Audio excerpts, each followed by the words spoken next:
Buongiorno a tutti e benvenuti sul mio canale. Oggi vedremo insieme come iniziare il lavoro all'uncinetto, cioè i nodini iniziali, e la catenella, cioè inizieremo con proprio le basi dell'uncinetto. Prima di tutto ci serve un uncinetto e poi del filato. Iniziamo con il cappietto fatto con le dita. Prendo il filo, l'arrotolo tra le dita, vado a prendere l'altra parte del filo, lo estraggo, infilo l'uncinetto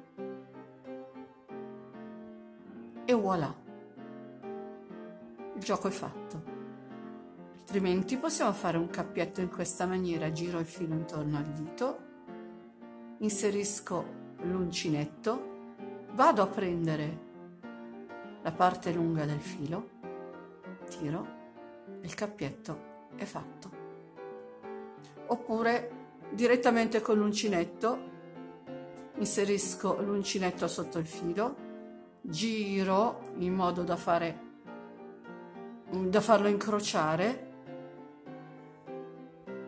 prendo il filo con l'uncino e lo estraggo dall'anellino che ho formato, tiro e chiudo. Una volta fatto il nodino iniziale, io adesso ne ho fatti 3 tipi che sono quelli che uso di più, poi sicuramente ce ne saranno anche degli altri. Procediamo per fare i nostri lavori quadrati, diciamo, ecco. Procediamo con le catenelle. Per fare la catenella è semplicissimo. Noi abbiamo questo anello sull'uncinetto, prendiamo il filo e lo estraiamo dall'anello e abbiamo formato la prima catenella. Ancora una volta giro sotto il filato,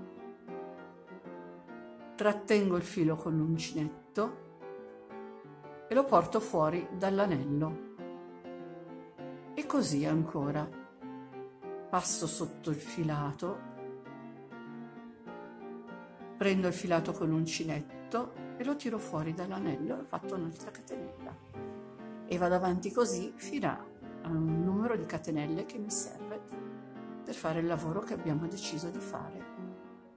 Vado sotto il filo, lo trattengo con l'uncinetto e lo estraggo dall'anello. Vado sotto il filo, lo trattengo e lo estraggo dall'anello. E questa è la catenella che abbiamo ottenuto.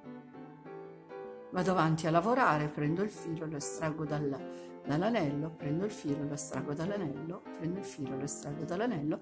Questo ci servirà come partenza per fare lavori quadrati, tipo presine, copertine, pannelli di maglie, sciarpe, stole.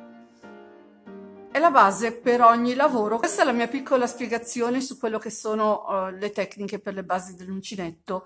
Ne farò più spesso, poi continueremo a vedere i vari punti basici. Man mano aggiungerò altri video alla rubrica. E per oggi è tutto.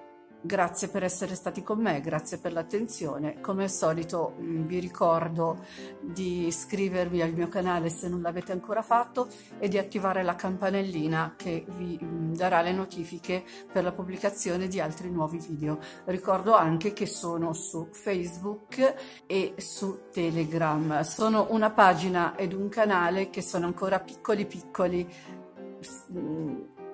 Vi sarei grata se mi aiutaste a farle crescere. E ancora vi ringrazio. Ciao a tutti.